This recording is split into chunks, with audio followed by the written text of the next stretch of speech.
Gusto mong mag-grab ng opportunity. Gusto mong mag-start. Gusto mong magbago ang buhay mo. Pero ito ang tanong. Itatanong ko muna sa asawa ko o partner mo. Mahalaga ang desisyon ng partner natin. Kung okay ba sa kanya o hindi. Actually, pwede mong i-explain sa kanya kung ano makakatulong ito para sa pamilya nyo. But, what if hindi siya pumayag?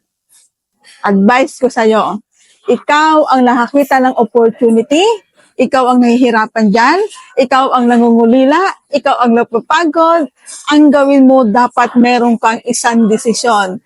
Isang desisyon na kayang baguhin ang takbo ng buhay ng pamilya mo. Sa buhay natin, kailangan meron kang right decision. Na kung saan, kung gusto mong magkaroon talaga ng pag-asenso o pagbabago sa buhay mo, lagi mong tatandaan, lumayo ka para sa pamilya mo. And lagi mo rin tatandaan, i-grab ang opportunity na to para sa pamilya mo. Dahil ito ang makakatulong sa iyo. Desisyon ang kailangan mo. Hindi na kailangan ng desisyon ng ibang tao. Enough na yan para sa iyo. Enough na yan sa pagbabago na gusto mo. And dito sa AOTG Empire, tuturuan ka kung paano ka magdesisyon sa buhay, tuturuan ka kung paano ka maging confident sa desisyon na gagawin mo.